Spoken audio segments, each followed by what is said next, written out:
I'm Colonel Frank A. Gleason, and I served in the United States Army from April the 25th, 1942. I was in the United States Army in the Corps of Engineers. And shortly after being in the Corps of Engineers, I was recruited to join the organization which was the predecessor of OSS, Office of Strategic Services. And my service initially, extended service, was up in the Catoctin Mountains, which is right next to a place called Shangri-La. And you know whose place that was? Franklin Delano Roosevelt. This guy Charlie Parkin and I were up there. He's the one who knew more about demolition. He's the one who taught me. And they called us over about 2 miles away from our headquarters to help blow the ground next to the cabin that was built for Roosevelt's cabin. And they had forgotten, they couldn't get the sewer line in. So we went over with a very low order explosive. We drilled in the rock and we covered it with many sandbags and blew boom. It did jump up in the air and said, we did blow it, we were successful. When it was over, I asked the builders, I said, the house was under construction. I said, can I go inside? And they said, go ahead. I went in there. Roosevelt's cabin was very modest, 2 bedrooms, and like a living room and a kitchen. And I looked in his bedroom. In his bedroom, where you and I would have a nightstand like this, he had a toilet. See, that's where his bed was going to be, right? It was very interesting. And then Roosevelt came up there, and he wanted to see somebody from our group, and this guy, one of the group, he was the the British officer who was on our group who taught hand-to-hand combat. And he's the guy that got to talk to Roosevelt. You could have painted me green. I'd like to have talked to Roosevelt. But I found out later that Roosevelt wanted to see a demonstration. Secret Service wouldn't let us do that. It was too dangerous, with the explosives. So we didn't do that. I was training guerrilla troops, and I trained them in industrial sabotage. And during that period, they sent me to England, and I was at the sabotage school and became sort of a professional trainer of, we would call them terrorists today. I was training saboteurs to be able to wreck railroads, destroy communication systems, blow up power plants, and cause general destruction. Oh God, everybody heard it on the radio. We said, had you heard the news that we got bombed at Pearl Harbor? I'll never forget that. Everybody was sensitive to the fact. But it was for us like a Sunday morning, and we heard and the next morning it was jammed. People getting their physical to go into the Air Corps. Over 300 of us were examined. 6 of us graduated because of physical disability. 6!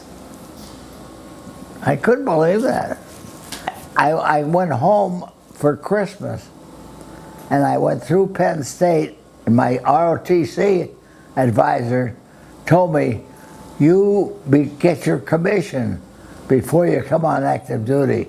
Don't come on active duty without your commissions. That's why the time from Pearl Harbor until I got on active duty took that time. I graduated from Penn State in 1941.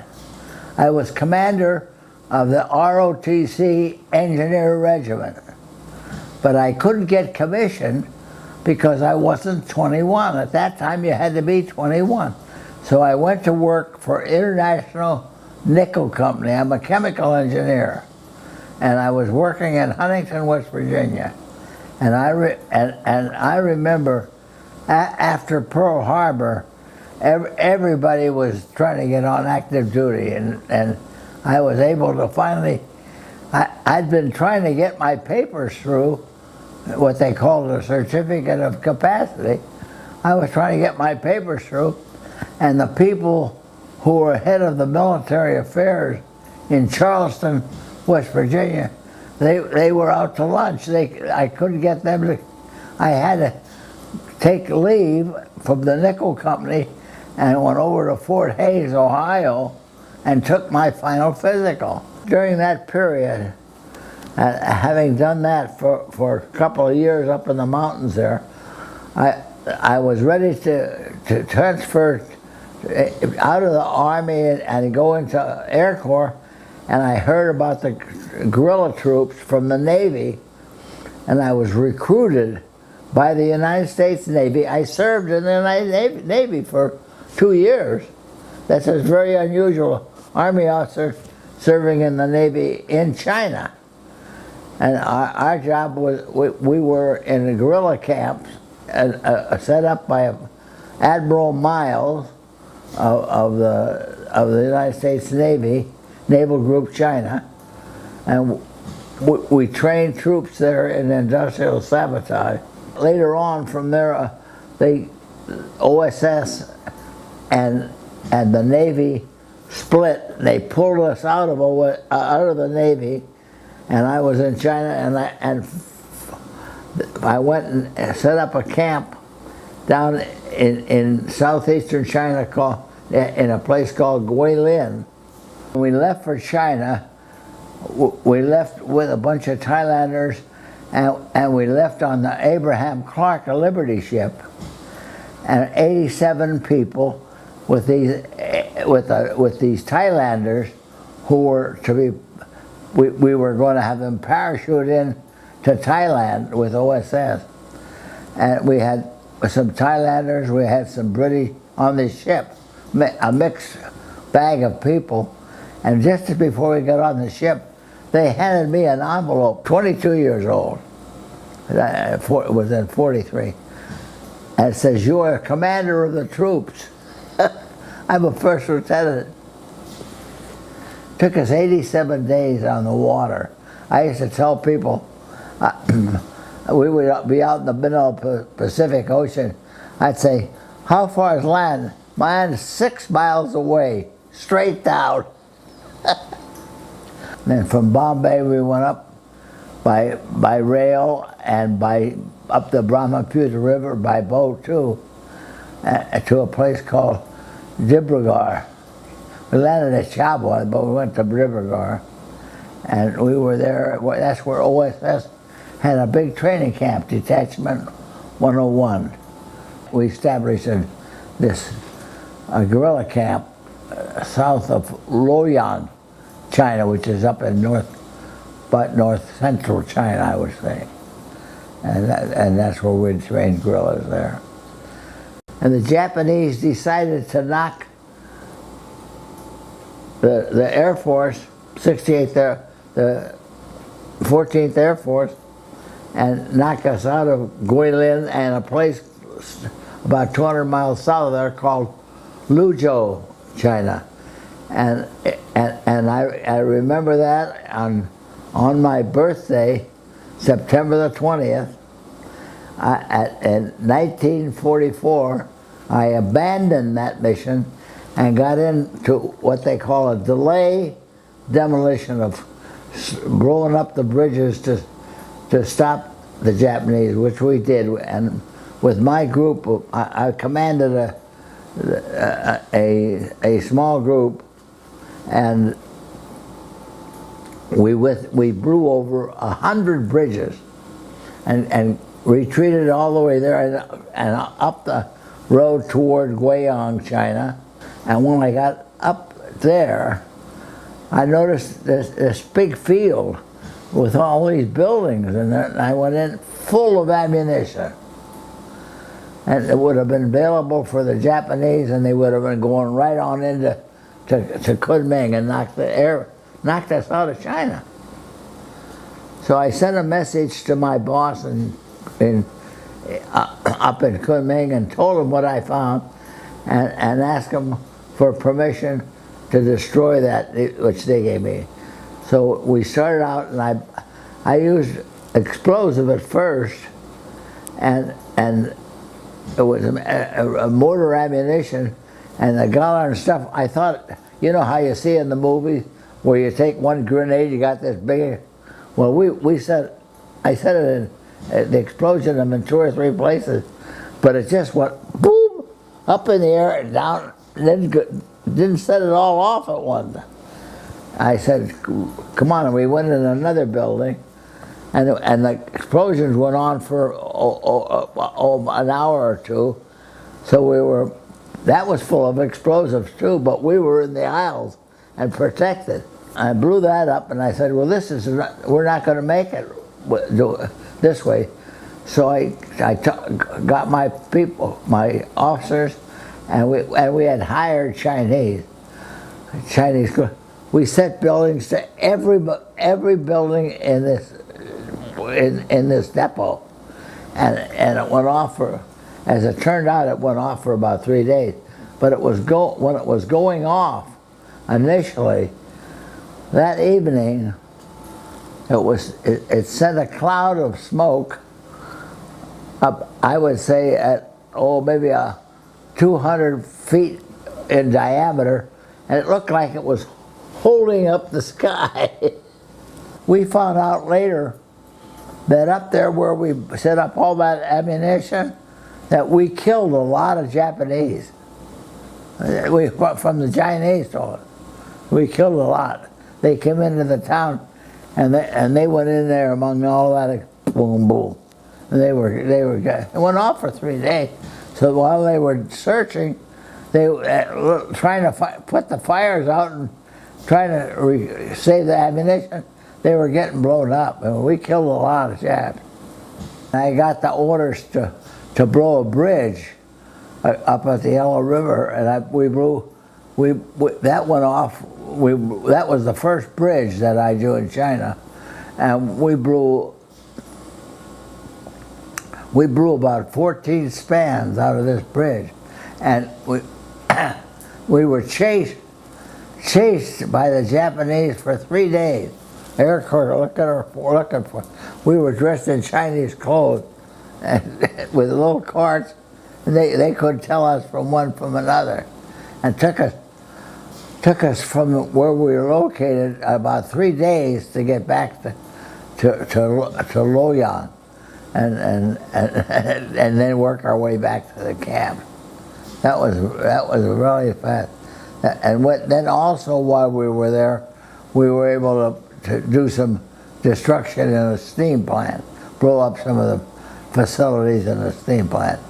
But that's all, because most of the operations were very difficult to carry out because the Chinese were reluctant to blow up the railroad because the Japanese would come in and kill everybody. They're just awful, unbelievable. What we do is we go to the abutment, the end of the bridge, 6 feet down, 6 feet back. We would put about 100 to 200 pounds of TNT in it and just drop it down in there. It blew everything, just terrible destruction. One bridge we screwed up. I have photographs of it. And the bridge, when it went across like that, it was dark. You know, we didn't realize that the bridge went like that, so we thought we were over here and we're over here, and I could hear this coming on. I said, "Come on, jump on." we jumped under the Jeep where I was sitting. There was a hole in the windshield that big, I would have been killed. Would have been killed right then and there. So I gave out the order that once we set the fuse off, and to drive, keep driving till we heard the explosion. We went as far as we could before that explosion.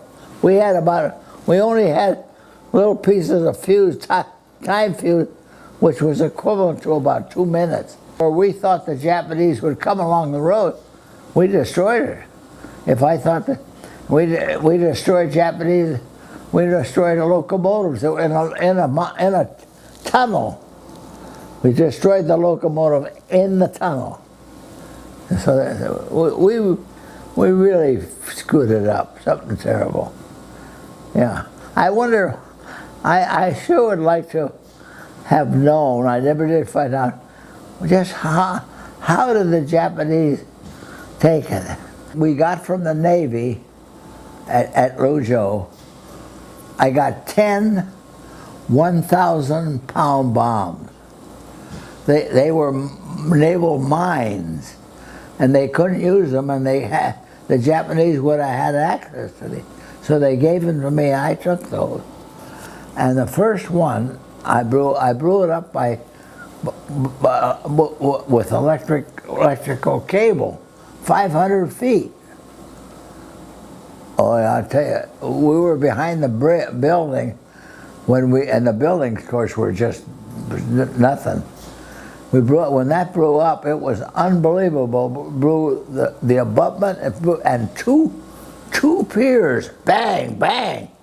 Picked up a telephone pole like that over there. We just picked up a telephone pole and was sticking in the building there like an arrow. I'll never forget. And we got the people out of there, but the dogs never got the message. So when we looked down, the dogs were running everywhere.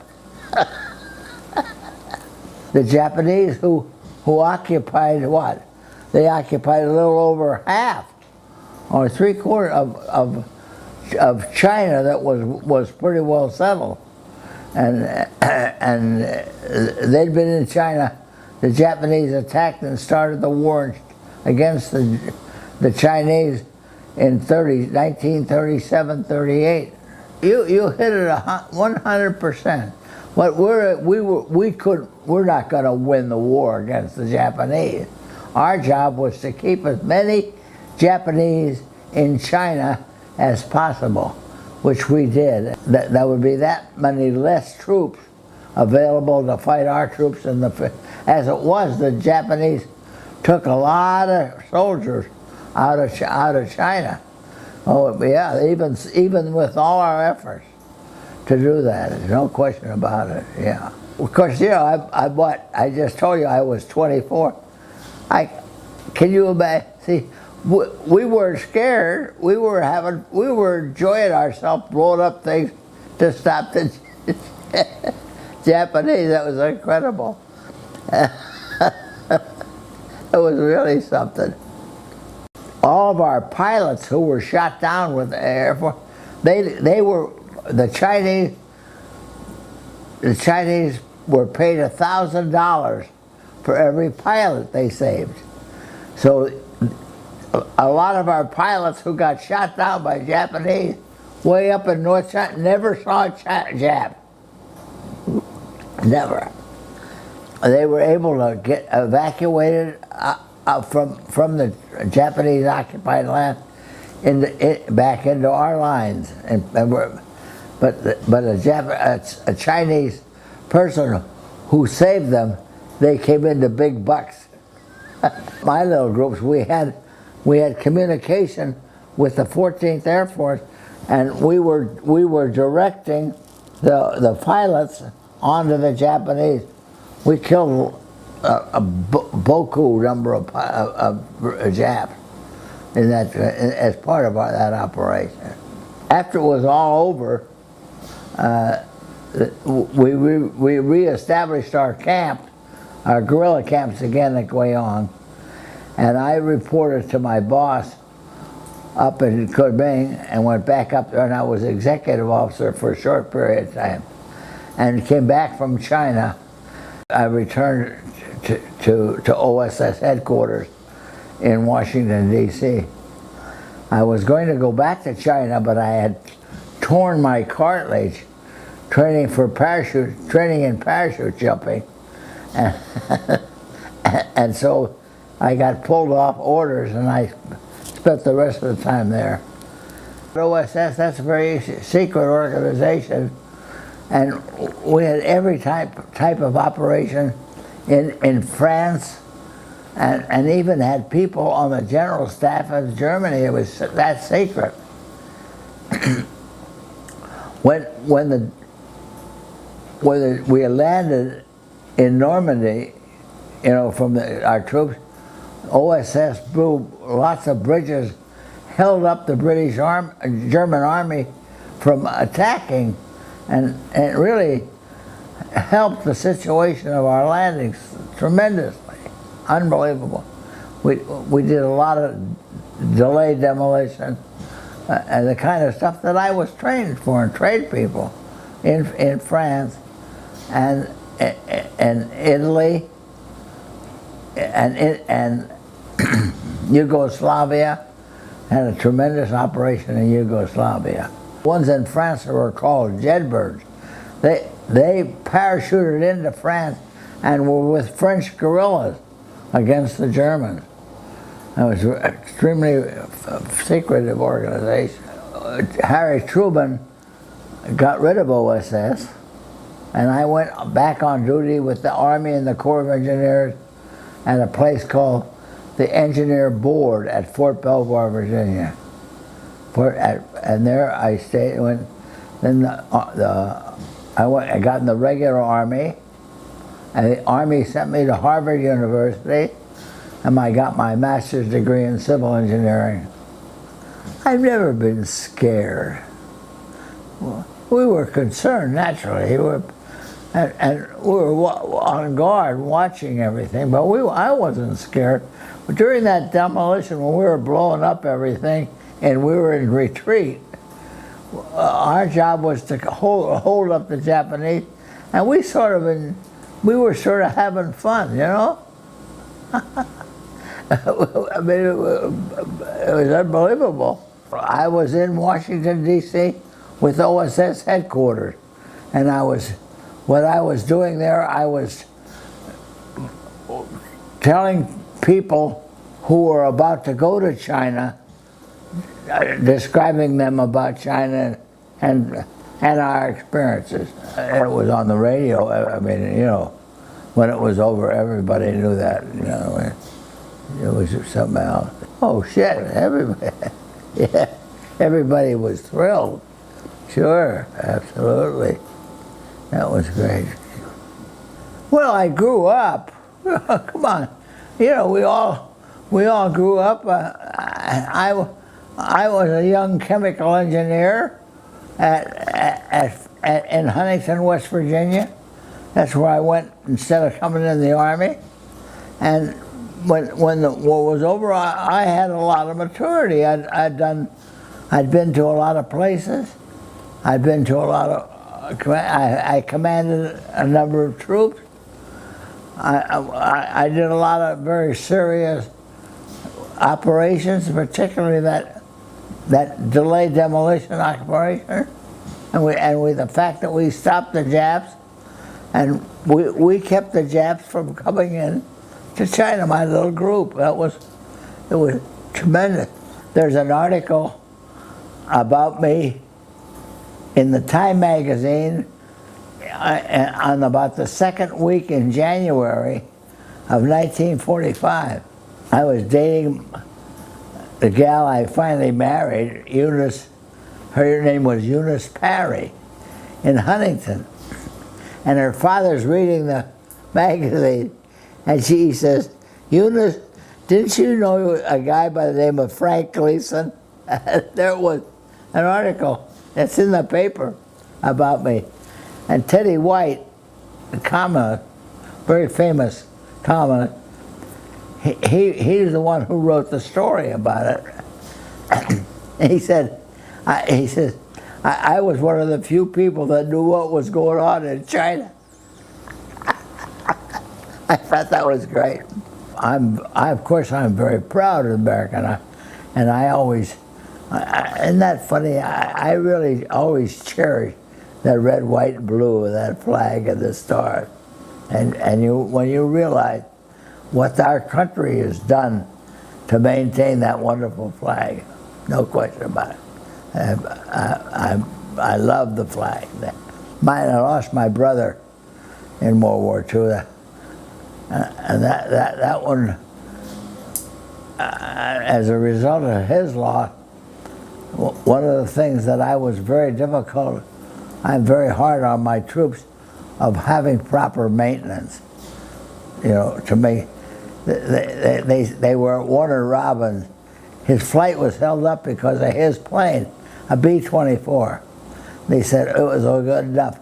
It wasn't good enough. Got out over the Caribbean, and the next thing you know, the plane lost altitude, and the people in his flight who wrote my mother said that slowly it went down, landed, and crashed into the water.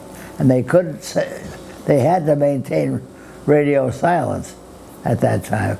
So then they couldn't send out a signal if there was a possibility of saving them. So they all got perished. The only time that I felt very strongly against war was with the Vietnamese War. I did miss out. I was commander of Cam Ranh Bay, and in the Vietnamese War, and that was the most unnecessary war. I felt it more than ever. Vietnam really impressed on me how expensive a war is. I had the support command at Cam Ranh Bay, and I supported 40-some thousand people in combat, 49,000, I think. My issues every month, not every year, every month, you were $82 million. That's what I impress on people like you and others who I tell this story, that a lot of people don't realize how expensive a war is. I have never forgotten the fact that when they start talking about us guys that do this and we're thank you for this, thank you for that, thank you for that, I always think the real heroes are the guys that are overseas that are dead. I mean, that I never cease really respecting those people who've given their lives for the country. They're the ones that are the real heroes. I'll tell you, you look at the graveyards in Europe. Those beautiful loaded with all these people. Isn't that awful? What the Memorial Day brings to me, and not to brave, I really do think about and feel so, really upsetting when I see all those dead people. You know, over the years, you hear about a lot of people that I've known who lost their lives, you know, and I'll never forget it. They're wonderful, brave men. We had wonderful, wonderful, brave men.